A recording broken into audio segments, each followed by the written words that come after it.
Irmãos queridos, que privilégio, que alegria poder compartilhar com vocês nesta noite tão bonita a preciosa palavra de Deus. Eu quero então imediatamente convidar a todos para abrirmos a Escritura no Evangelho de Jesus Cristo, conforme o relato de Marcos. Marcos capítulo 4, versos 35 a 41.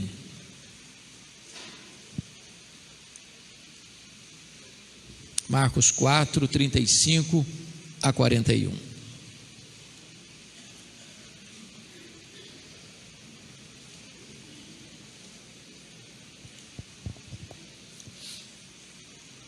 Está escrito: naquele dia, sendo já tarde, disse Jesus aos seus discípulos: passemos para outra margem. E eles, despedindo a multidão, o levaram assim como estava no barco, e outros barcos o seguiam. Ora, levantou-se grande temporal de vento, e as ondas se arremessavam contra o barco, de maneira que o mesmo já estava a encher-se de água. E Jesus estava na popa, dormindo sobre o travesseiro. Eles o despertaram e lhe disseram: Mestre, não te importa que pereçamos? E ele, despertando, repreendeu o vento e disse ao mar: acalma-te, emudece. O vento se aquietou e fez-se grande bonança. Então lhes disse: por que sois assim tímidos? Como é que não tendes fé? E eles, possuídos de grande temor, diziam uns aos outros: quem é este que até o vento e o mar lhe obedecem? Amém. Amados, eu quero fazer, a título de introdução, 4 declarações, 4 afirmativas.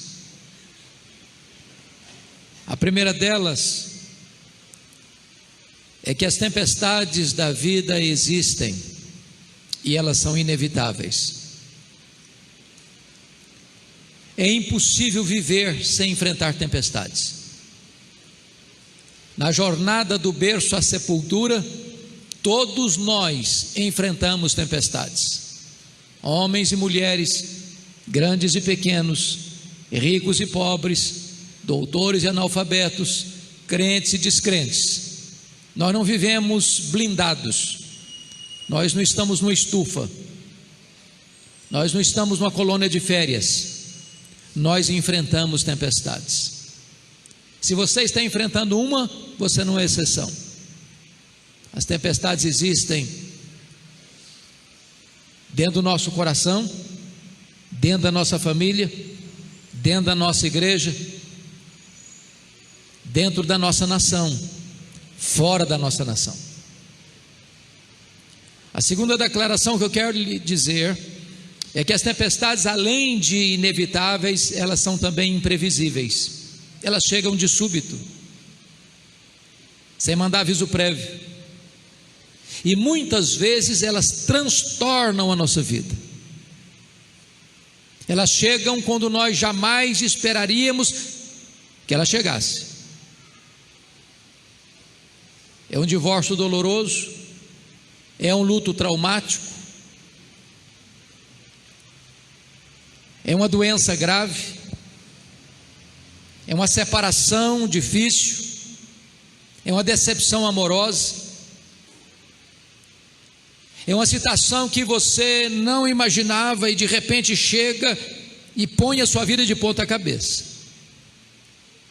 Eu gostaria de ilustrar esse fato com a geografia deste local onde este relato acontece. Todos vocês sabem que é chamado Mar da Galileia, não é um mar, é um lago, lago de águas doces. Aliás, o maior reservatório de águas doces do Oriente Médio.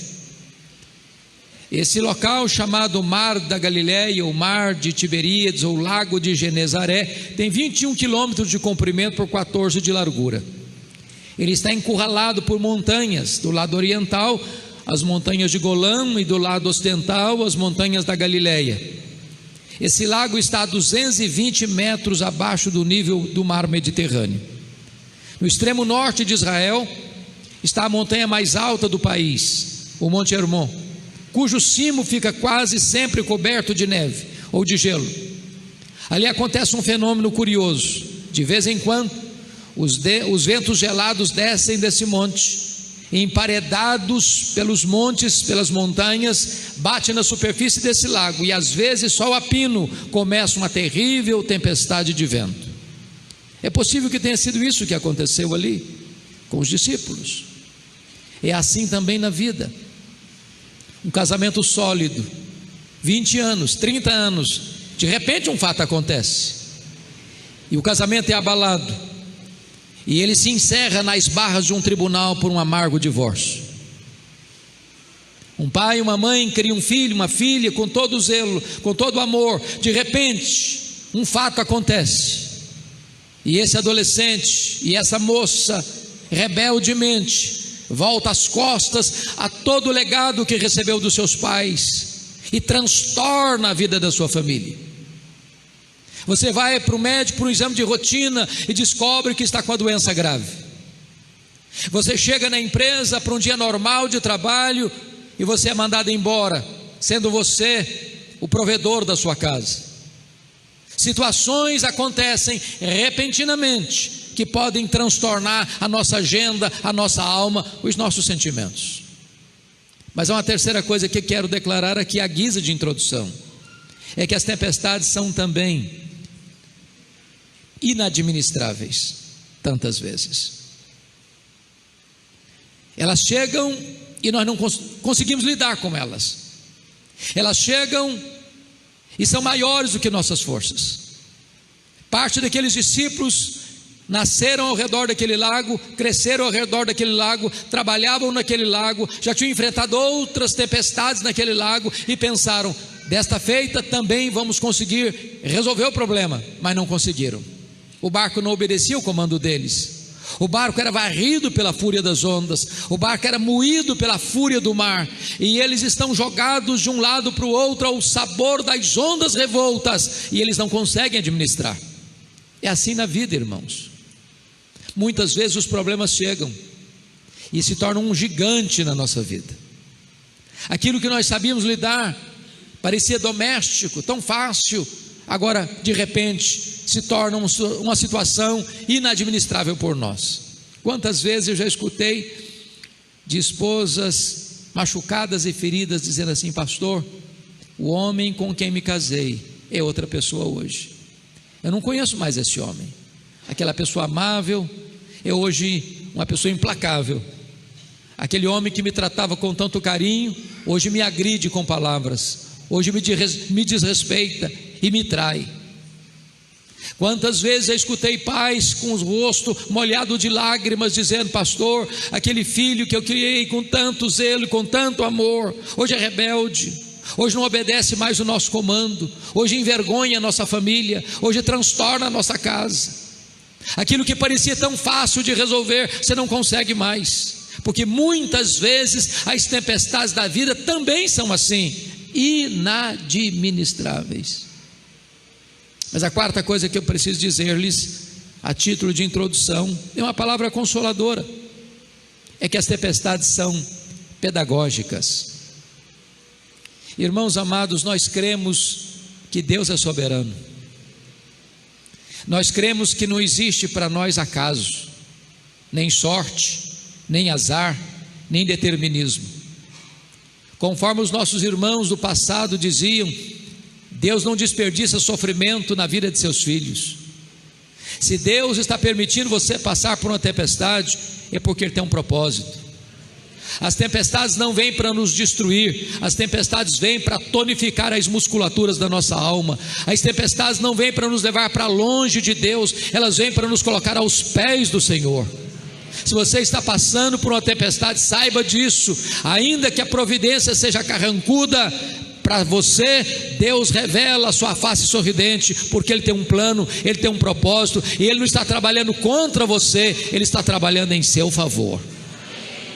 Dito isso, irmãos, eu gostaria que nós olhássemos o texto lido. Percebam vocês que o contexto aqui é que Jesus passara todo aquele dia ensinando as parábolas do reino.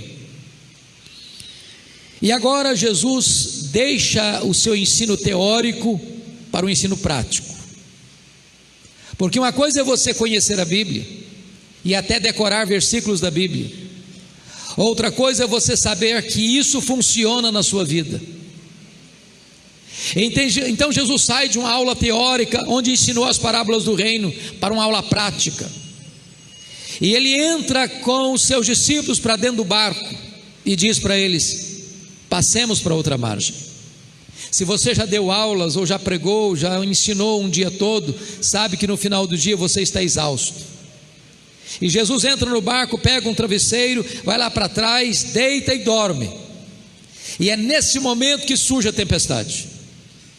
E eu fico imaginando que os discípulos devem ter dito assim: vamos deixar o mestre descansar? Isso é com a gente. Nós temos conhecimento, nós temos experiência, nós sabemos lidar com isso. E eles tentam, mas não conseguem. O barco está sendo varrido pela fúria das ondas, o barco está se enchendo de água, a morte está mostrando para eles a sua carranca. E quando eles não têm mais o que fazer, não sabem o que fazer, eles recorrem a Jesus com a pergunta em tom de censura: mestre, não te importas que pereçamos? E diz o texto que Jesus desperta-se, repreende o vento, repreende o mar, e é uma grande bonança. Então Jesus pergunta para eles assim: por que sois assim tímidos? Como é que não tendes fé? E eles então perguntam uns aos outros: mas quem é este que até o vento e o mar lhe obedecem? Se vocês perceberam, toda essa passagem está regida por essas três perguntas. A primeira pergunta, no verso 38, é a pergunta dos discípulos a Jesus: mestre, não te importa que pereçamos? A segunda pergunta do texto está no verso 40, é a pergunta de Jesus aos discípulos: por que sois assim tímidos? Como é que não tendes fé? E a última pergunta é a pergunta entre os discípulos, do versículo 41: quem é este que até o vento e o mar lhe obedecem? Pois é sobre essas três perguntas que eu quero conversar um pouco com vocês nesta noite. Vejamos a primeira pergunta do verso 38. Esta é a pergunta da angústia, esta é a pergunta da aflição, esta é a pergunta da nossa alma aflita, esta é a pergunta daquele que está passando por um aperto, esta é a pergunta daquele que está desesperado e não sabe mais o que fazer. Esta é a pergunta daquele que recorre a todos os seus conhecimentos e a toda a sua experiência e usa todos os seus métodos e vê o seu problema se agravando. Esta é a pergunta daquele que chora, que ora, que jejua e que atravessa noites indormidas clamando por socorro e parece que o socorro não chega. E quando você está aflito e desesperado e parece que nessas horas o próprio Deus está encolhido, a mão dele não está agindo e parece que o Senhor está dormindo, é que você chega aflito e desesperado num tom de censura: mestre, não te importas que pereçamos? Não vais fazer nada? Não estás vendo a nossa aflição? Não estás vendo essa tempestade? Não estás vendo que nós estamos em perigo? Não estás vendo que o nosso barco está quase sossobrando? Não estás vendo que a morte está mostrando para nós a sua carranca? Pois bem, por que eles estão tão desesperados? Eu gostaria de sugerir três motivos. Primeiro, eles estão desesperados porque na cabeça deles algo não está funcionando bem. E o que não está funcionando bem? É conciliar a tempestade com a ordem de Jesus do verso 35: passemos para outra margem. Amados irmãos, é fácil entender a tempestade que Deus mandou atrás do profeta Jonas. Ele estava numa rota de desobediência. Então preste atenção nisso. Crente desviado é endereço certo de tempestade. Deus manda a tempestade atrás dele. não para destruí-lo, mas para fazê-lo voltar. Agora, como entender a tempestade que Deus mandou para os discípulos? Eles estão fazendo a vontade de Jesus? Eles estão obedecendo a Jesus? Eles estão cumprindo uma agenda de Jesus? Porque esse é o entendimento natural que nós temos. Se eu estou andando com Deus, se eu estou fazendo a vontade de Deus, se eu estou vivendo em obediência a Deus, eu espero uma viagem calma, segura, tranquila, céu de brigadeiro, mar esmaltado, nenhuma tempestade à vista. Não é assim conosco? Talvez é a sua angústia hoje. Oh meu Deus, eu não estou entendendo. Eu sou crente, eu te honro, sou um dizimista fiel, eu oro, eu medito na tua palavra, eu faço a tua obra, eu ando em novidade de vida, eu levo uma vida piedosa. A tempestade me pegou, Senhor, eu não sei mais o que fazer. Tem luta na minha vida, tem doença na minha casa, tem problema financeiro na minha família, tem transtorno lá perto de casa, e eu não sei mais o que fazer. O Senhor não vai fazer nada, o Senhor não se importa. Mas eles estão enfrentando um segundo dilema: como conciliar a urgência da necessidade deles com a aparente demora de Jesus? O que Jesus está fazendo no barco? Dormindo. Quem está dormindo não está agindo.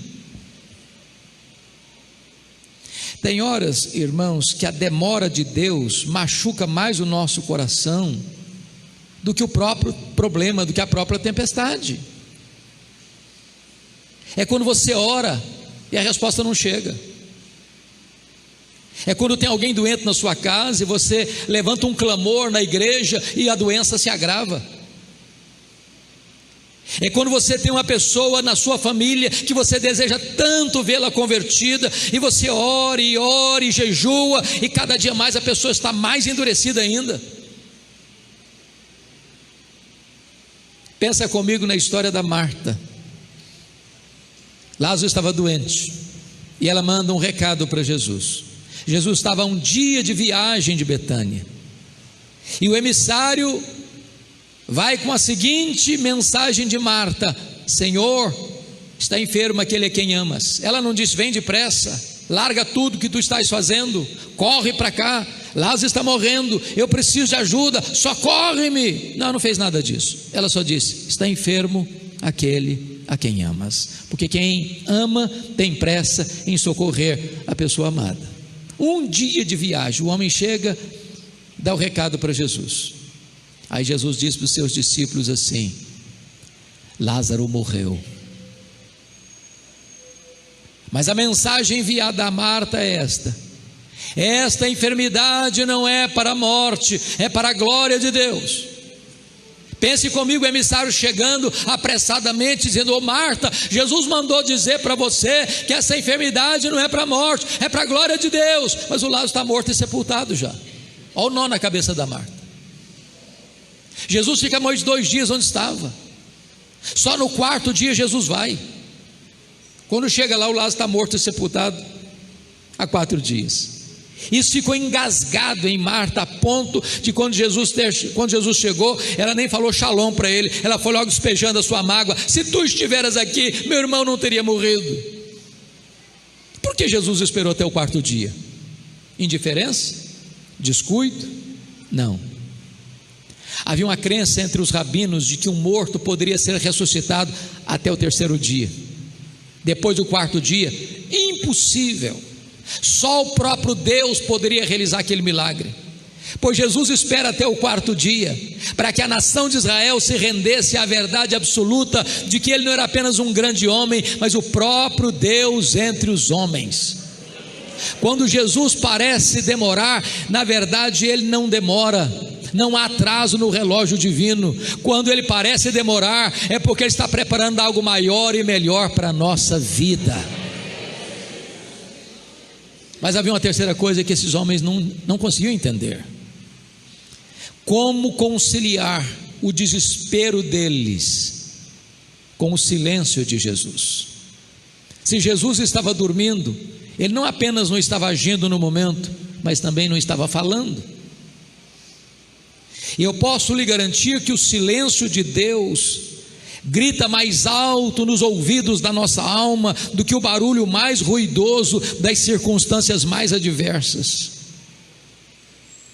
É quando os céus estão de bronze, é quando a única voz que você escuta é o eco do seu grito de socorro e o barulho das ondas que açoitam impiedosamente a sua vida. É quando você ora e jejua e chora e a resposta não vem e nada você escuta. Deus não lhe dá nenhuma resposta, Deus não lhe mostra nenhum sinal do seu favor. Pensa comigo na história do Jó. Aquele patriarca foi golpeado nas 5 áreas mais importantes da vida: na sua vida financeira, na sua saúde, no seu casamento, nos seus filhos, nas suas amizades. Jó era o homem mais piedoso da sua geração e também o mais rico. Ele vai à falência num único dia. Jó é um pai exemplar e ele sepulta os seus 10 filhos num único dia. Jó é um homem saudável e vira uma carcaça humana, uma ferida aberta, uma chaga viva. A mulher de Jó, em vez de apoiá-lo na sua desdita, diz para ele: ainda conservas a tua integridade? Amaldiçoa a Deus e morre. Seus amigos vieram de longe e, em vez de aplicar-lhe o bálsamo do consolo, aplicam-lhe o vinagre das críticas mais desumanas, lançando sobre ele os libelos acusatórios mais injustos, chamando-o de ladrão, chamando-o de adúltero, chamando-o de louco, dizendo para ele que tinha ficado rico porque tinha roubado dos órfãos e das viúvas. Esse homem está no fundo do poço. E esse homem levanta aos céus 16 vezes a mesma pergunta: por que, meu Deus? Por que eu estou sofrendo? Por que a minha dor não cessa? Por que eu não morri no ventre da minha mãe? Por que eu não morri ao nascer? Por que o Senhor não me mata de uma vez? Ele ergueu aos céus 34 queixas contra Deus. A única resposta que ele escutou foi o silêncio de Deus. Nenhuma palavra, nenhuma explicação, nenhuma luz no fim do túnel. Esse homem está reduzido a nada, no fundo de um poço. Mas de repente, quando todas as coisas estão abaladas ao redor dele, algo permanece inabalável no seu coração. E ele arranca do peito um brado de esperança e diz assim: mais uma coisa eu sei, apesar de tudo estar destruído à minha volta, uma coisa está firme no meu coração, eu sei disso, é que o meu Redentor vive. O meu Redentor vive. E de repente Deus rompe o silêncio, e Deus abre as comportas dos céus, e em catadupas Deus despeja em torrentes caudalosas a manifestação da sua majestade, da sua grandeza, da sua glória diante de Jó, mostrando quão grande, quão magnífico, quão poderoso, quão soberano ele era. E Jó, então, diante da majestade de Deus, fica tão impressionado que diz assim: agora eu sei de uma coisa, é que tudo podes e nenhum dos teus planos pode ser frustrado. Eu te conheci só de ouvir, mas agora os meus olhos te veem e eu me abomino no pó e na cinza. E Deus então restaura a sorte de Jó, Deus devolve a saúde de Jó, Deus devolve o casamento de Jó, Deus devolve as riquezas de Jó, Deus restaura as amizades de Jó, Deus dá mais 10 filhos para Jó, e o segundo estágio da vida dele foi melhor do que a primeira. Sabe por quê, irmãos? Quando Deus está em silêncio, ele não está longe, ele não está indiferente, ele está trabalhando para aqueles que nele esperam.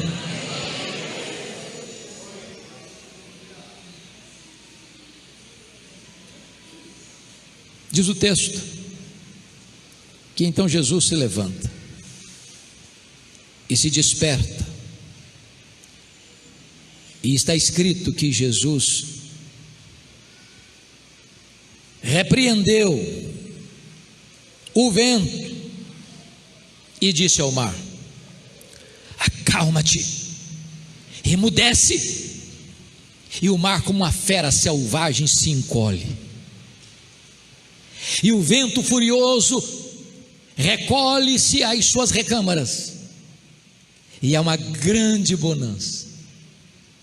Aí Jesus se volta para os discípulos e pergunta assim: por que vocês estão com medo? Como é que vocês não têm fé?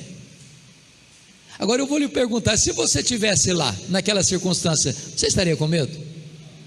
Hã? Deixa eu dizer uma coisa para vocês. Eu só fiz um único cruzeiro em navio grande na vida. Fiz vários cruzeiros pequenos, mas num navio grande uma vez só. De Santos para as praias do interior do Rio de Janeiro. E eu prometi a mim mesmo nunca mais fazer outro na vida. Espere em Deus cumprir a promessa. Ondas de 5 metros. Meus irmãos, todo mundo dentro daquele navio ficou com náuseas. Todo mundo.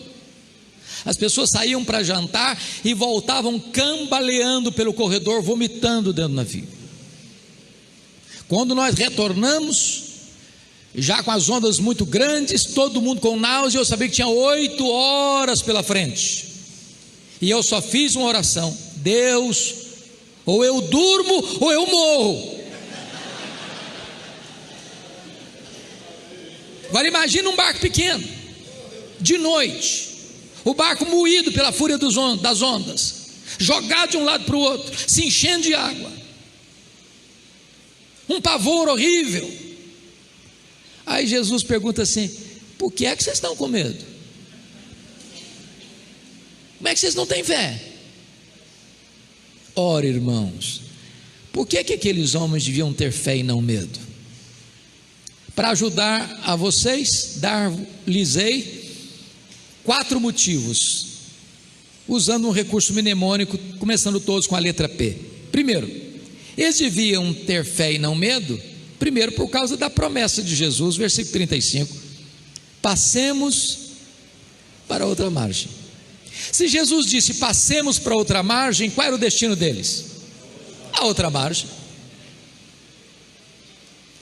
Eu vou lhes dizer uma frase, se vocês esquecerem tudo o que eu falar, mas lembrarem-se dela, já me dou por satisfeito nessa noite. A frase é esta: promessa de Jesus e realidade são a mesma coisa. Sabem por quê? Nunca, jamais, qualquer uma de suas promessas caiu por terra. Ele vela pela sua palavra em a cumprir. Sabe por que você e eu ficamos com medo? É porque nós duvidamos que aquele que fez a promessa é fiel para cumpri-la. Você não precisa ter medo, você precisa ter fé. Segundo motivo, a presença de Jesus. Jesus estava dentro daquele barco. Mas quem é Jesus? O Criador do vento, o Criador do mar, o Criador da terra, o Criador do céu, o Criador do universo, o soberano Senhor que controla e sustenta todas as coisas. Irmãos, a criatura não é maior do que o Criador. A criatura não pode desafiar o Criador.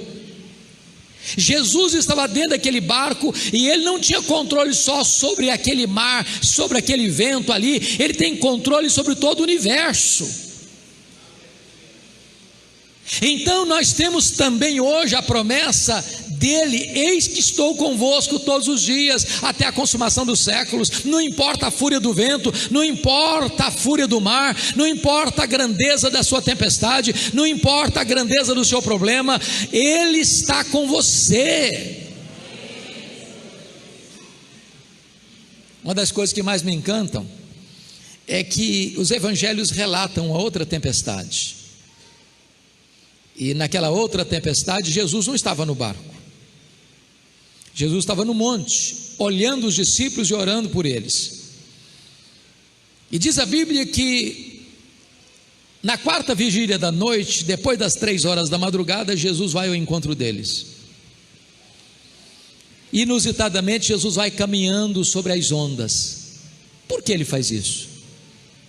Para dizer para aqueles homens e para você e para mim hoje, que aquilo que é maior do que nós, aquilo que nos ameaça, aquilo que nos intimida, aquilo que nos aflige, está literalmente debaixo dos seus pés. Você não precisa ter medo, você precisa ter fé, porque o Todo-Poderoso Deus está com você. Terceiro, por que eles deviam ter fé e não medo?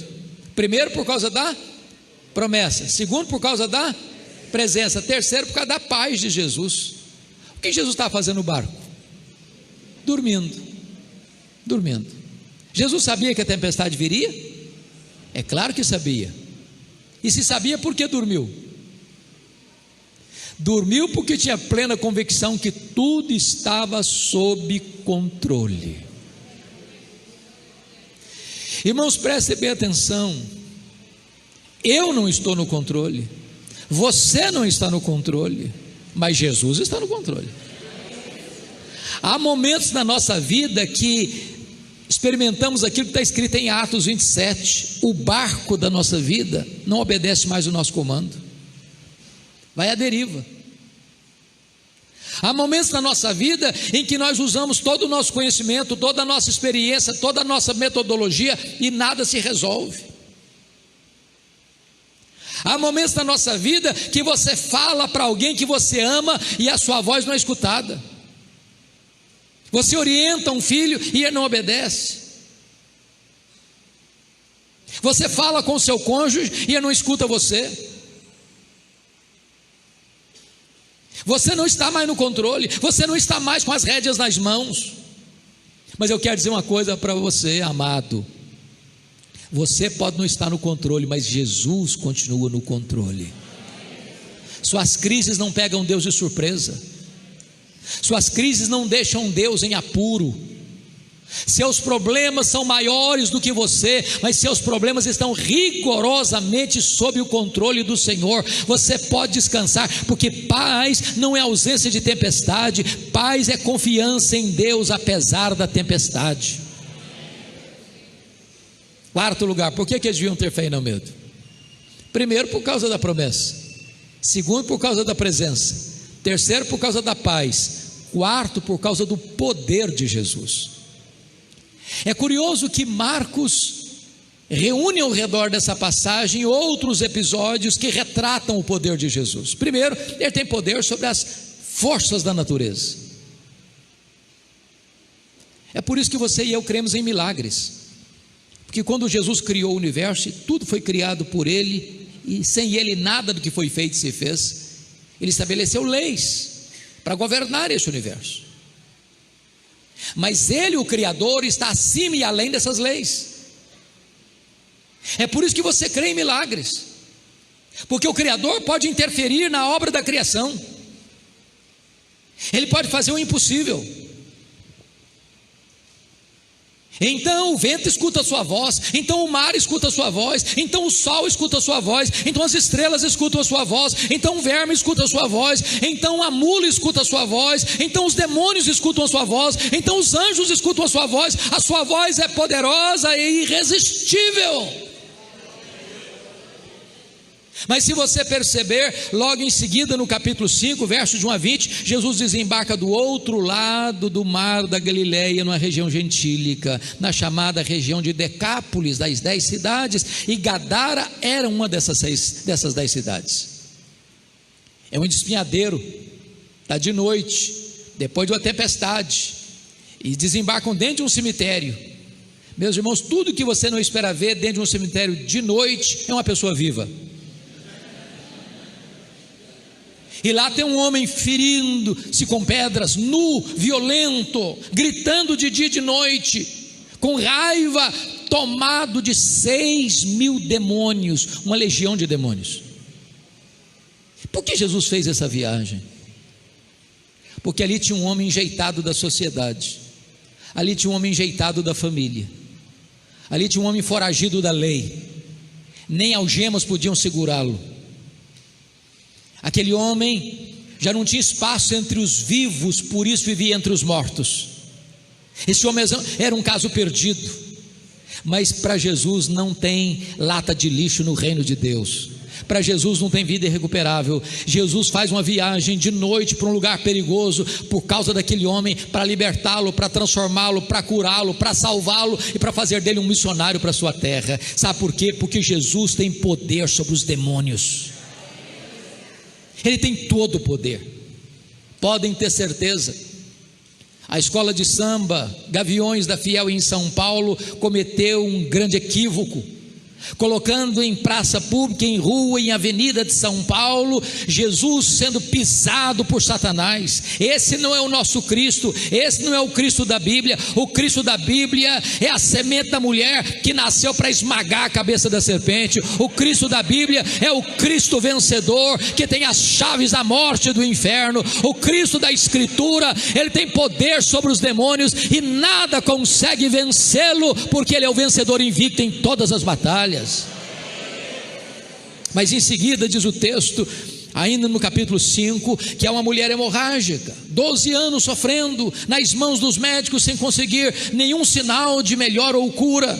E ela pensa consigo: se eu apenas tocar na orla das suas vestes, eu ficarei livre do meu mal. E ela encosta na orla das vestes de Jesus, e aí sua hemorragia é estancada na mesma hora. Sabem por quê, meus irmãos? Porque Jesus tem poder sobre a natureza, ele tem poder sobre os demônios, e ele tem poder sobre as enfermidades. A ciência vem de Deus, a verdade é verdade de Deus, mas chega uma hora que a ciência tem suas limitações. Chega uma hora que a ciência diz: daqui para frente eu não posso ir mais, daqui para frente não dá mais para mim, eu tenho limitações. Mas quando o homem chega ao fim de linha, Jesus ainda tem todo o poder. Para ele não tem doença incurável, para ele não tem vida irrecuperável, para ele não tem causa perdida, porque ele tem poder sobre as enfermidades. Mas em seguida, no capítulo 5, Jesus vai para a casa de Jairo. Sua filha única de 12 anos está morta. E diz a Bíblia que Jesus chega ali, põe a mão na menina e diz: Talita cumi, menina, eu te ordeno, levanta-te. E a morte bate continência para o Rei dos Reis, para o Senhor dos Senhores. E a morte devolve aquela menina a vida, porque Jesus tem poder sobre a morte. Ele é a ressurreição e a vida. Louvado seja o Senhor. Você não precisa ter medo, você precisa ter fé. Mas amados, pensem comigo na cena. Depois daquele mar tão revolto, aqueles discípulos quase desesperados, molhados, diante de um milagre extraordinário, tomados agora de uma santa reverência, eles que conheciam já Jesus, eles que já tinham visto Jesus fazer outros milagres, agora eles estão estupefatos diante do poder de Jesus, e eles olham um para os outros assim e perguntam: mas quem é este? Quem é este que até o vento e o mar lhe obedecem? Sabe por que a tempestade veio? Para que eles tivessem uma experiência mais profunda de quão grande era o seu Senhor. As tempestades virão, irmãos, não para nos destruir, mas para abrir os olhos da nossa alma e nos mostrar quão grande Deus nós temos. Quem é este? E nós poderíamos responder essa pergunta nessa noite, dizendo assim: este é aquele que com o Pai e o Espírito Santo, lá nos refolhos da eternidade, no conselho da Trindade, estabeleceu um plano perfeito, eterno, vitorioso, o plano da nossa redenção. Este é aquele que no princípio criou os céus e a terra, porque todas as coisas foram feitas por intermédio dele, e sem ele nada do que foi feito se fez. Ele criou as coisas visíveis e invisíveis. Quem é este?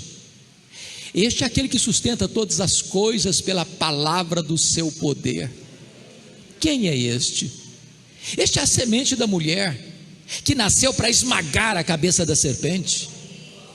Este é o Messias. Este é o maravilhoso conselheiro, é o Deus forte, é o Pai da eternidade, é o príncipe da paz. Este é o sol da justiça, a brilhante estrela da manhã. Este é aquele para quem os profetas apontaram. Este é aquele que os patriarcas descreveram. Este é aquele que foi simbolizado pelo Cordeiro da Páscoa, cujo sangue, colocado no batente das portas, libertou os primogênitos israelitas da morte. Este é aquele que foi simbolizado pelo tabernáculo. Este é aquele que foi simbolizado pela arca da aliança. Este é aquele que foi simbolizado por aquilo que estava dentro da arca, as tábuas da lei, o vaso com maná e a vara seca de Arão que floresceu. Este é aquele que foi simbolizado pela tampa da arca, o propiciatório, onde a glória de Deus se manifestava. Quem é este? Este é aquele que foi simbolizado pelo templo, este é aquele que foi simbolizado pelos sacrifícios, este é aquele que foi simbolizado pelas festas de Israel, este é aquele que foi simbolizado pelo sábado.